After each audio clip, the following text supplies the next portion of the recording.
Mohan Yadav, वल्द Rajendra Yadav, gram Bholapur, Bhairavganj, Bettiah, Bihar, Hindustan से बोला था। नहीं, इतने दिनों बाद आप अचानक पिताजी से मिलने क्यों आ रहे हैं सर? कह दिया बिना छीलल बांस लेके इंडिया से मोहन आवता। 25 पेंस के चाराना समझ के एगो दुकान वाला के कहत रहले 12 ना तू ही रखला। पानी चाहत रहे ना? भोजपुरी बोला था। मांग में सिंदूर नहीं के, गला में मंगलसूत्र नहीं के, मतलब शादी नहीं के भाई। लड़का खातिर शादी के जरूरत होला का? कितना सही बात कहता नहीं। हमर सोरा हो सिंगार कहे कलर राजा प्यार ऐसे फरक हटना। गोरी तोरी आँखिया के कजरवा कहे पजरवा सटना। गोरी बार बार मिले मतलब ऊपर वाला जरूर कुछ खेला रचले बाड़े। There is problem, young man. बहुत बिग प्रॉब्लम बा भाई साहब, लेकिन तोके बता कोनो फायदा न हो जा। अगर बाप नालायक होके ओके जीवन में रोल ना लिखल रही तो का रे। वैसे लोग आवेला प्रदेश में रोजी रोजगार खातिर, लेकिन हम अपना बाप से हिसाब करे खातिर आइल बानी। हाँ हाँ, बस पानी भर जाए ओकरा बाद फटाफट धो लेता नहीं। जा, बाल्टी में तो छेदा लगता। एगो फिल्म देखले रहनी हम, उमे काजल राघवानी के एगो डायलॉग रहे कि भात और भतार से पेट ना भरे। हमके क्यों बतावल ना कि हमार बाप आनर है। आनर? अरे आनर ना रही ताई बानर जैसन मुंह वाली लमकुड़िया पहाड़ी नागिन के चक्कर में यहाँ फसल रही। फैमिली में कहाँ जाए के तोरा के?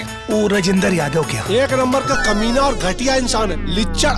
अरे बेईमान है लेकिन हमार बाप है। होयावा बोतल से बोतल लड़ावा गोरिया देसी गाना पे कमर हिलावा गोरिया। ही कहा वो पिज्जा? अरे खाए वाला चीज कैसे पी जाई? एक नाम है पिज्जा। बेटा सोनू, आज से अपन नाम सोनू सौतेला रख ले, काहे कि ओरिजिनल हम है। बुलाओ मालिक के। सर तो आउट ऑफ लंदन बने 1 महीना खातिर। 1 महीना मिलने से पहले बेमनवा भाग गई। हम जानत रहनी कि चरम घटिया आदमी है, परम घटिया आदमी है। मोहन के तेजा रख लेला कि तोहरा दिखे के भी बा, तोहरा छुपे के भी बा, तोहरा ऑफिसो मैनेज करे बा, सबसे बड़ा तोहरा मोहन के भी मैनेज करे बा।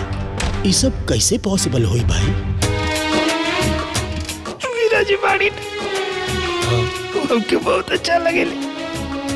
उसी इनसे किनकर का समस्या तनी समाधान करी। बताई का बात बा?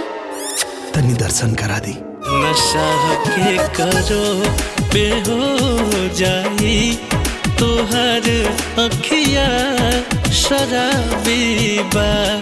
नजर भर के अगर देखी तो हमें का खराबी बा।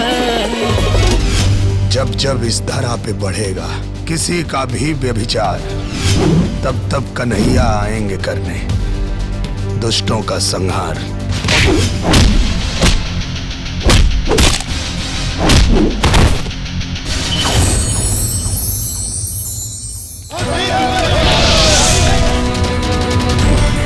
हमरा बाप के गईला के बाद हमार माई पागल हो गई। माई की हालत ठीक नहीं के, कभी भी कुछ भी हो सकेला। इनका बाबूजी कहा है कि कोनो हक नहीं के।